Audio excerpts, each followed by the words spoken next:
Scalp psoriasis के साथ रहना किसी भी पेशेंट के लिए काफ़ी चैलेंजिंग होता है। ऐसे में अगर आपका स्कैल्प सोराइसिस ट्रिगर हो जाए तो वो उससे भी ज़्यादा डिफ़िकल्ट हो जाता है। Hello everyone, I am doctor Ishu और आज मैं आपके साथ कुछ ऐसी टिप्स शेयर करूंगी जिससे आप अपने बढ़ते स्कैल्प सोराइसिस, स्पेशली अगर आपका स्कैल्प सोराइसिस जो है वो अगर समर्स में ट्रिगर हो रहा है तो कैसे आप उसको कंट्रोल कर सकते हैं।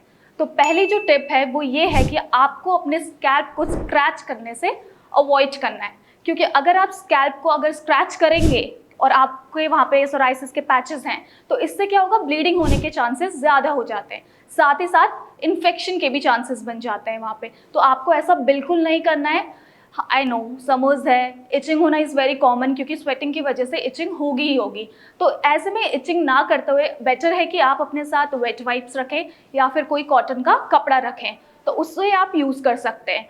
बट आपको स्क्रैच नहीं करना है वहाँ पे, क्योंकि आपका सोराइसिस और ट्रिगर हो सकता है इससे। सेकंड जो टिप है वो है कि आपको अपने स्कैल्प को हाइड्रेटेड रखना है। जितना आप स्कैल्प को हाइड्रेटेड रखेंगे, जितना मॉइस्चराइज रखेंगे, उतना बेटर है। वो कैसे? उसके लिए आप नेचुरल ऑयल्स जो हैं जैसे कि coconut oil, olive oil, tea tree oil, ये आप यूज़ कर सकते हैं। इसे आप एक रूटीन में सेट कर लीजिए कि बिफोर गोइंग टू बेड या फिर मॉर्निंग में आप इसे अप्लाई करिए। अच्छे से जेंटली अपने स्कैल्प को इससे मसाज कर सकते हैं।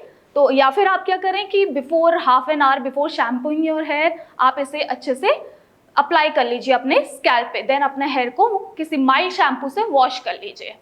नेक्स्ट जो टिप है वो है कि आपको ज़्यादा से ज़्यादा हाइड्रेटेड रहना है।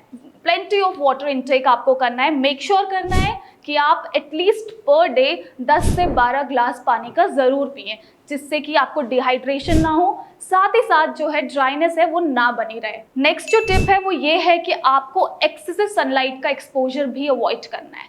एक माइल्ड एक्सपोजर जो है सनलाइट का वो आपके लिए बेनिफिशियल रहता है in case of psoriasis, but वही एक्सपोजर अगर एक्सेसिव हो जाए तो ये आपके सिम्टम्स को एग्रवेट कर देता है। क्योंकि जो माइल्ड एक्सपोजर अगर आप सनलाइट का करेंगे वो क्या कैसे हेल्प करता है, उससे क्या होता है कि जो आपके स्किन सेल्स जल्दी जल्दी फॉर्म होने लगती है वो रिड्यूस हो जाती है। बट अगर आप एक्सपोजर इसका सनलाइट का ज़्यादा करेंगे तो यही एक उल्टा इफेक्ट कर देती है कि आपके सोराइसिस के पैच को ये ट्रिगर कर देती है। तो ऐसा आपको नहीं करना है, उसे आप अवॉइड करिए। साथ ही साथ अगर आप बाहर जा रहे हैं सनलाइट के एक्सपोजर में तो मेक श्योर करिए कि आप SPF 30+ से ज़्यादा की सनस्क्रीन अप्लाई करके जाएं। साथ ही साथ या तो आप हैट पहन के जाएं अगर आपको स्कैल्प सोराइसिस है तो। इसके बाद जो अगली टिप है वो है कि आपको ब्लैक कपड़े पहनना अवॉइड करना है सनलाइट में, क्योंकि इससे क्या होगा कि आपका जो ब्लैक कपड़े होते हैं वो हीट को एब्जॉर्ब करते हैं, तो वो अवॉइड करना है। आप लाइट कलर्ड क्लोथ्स ही पहन के जाएं। साथ ही साथ जो ब्लैक कलर्ड क्लोथ्स होते हैं उसमें अगर आपके फ्लेक्स जो हैं वो फॉल ऑफ कर जाते हैं तो वो ज़्यादा विजिबल भी रहते हैं, वेरेज अगर आप लाइट कलर्ड क्लोथ्स पहनेंगे तो वो उतना विजिबल नहीं होंगे।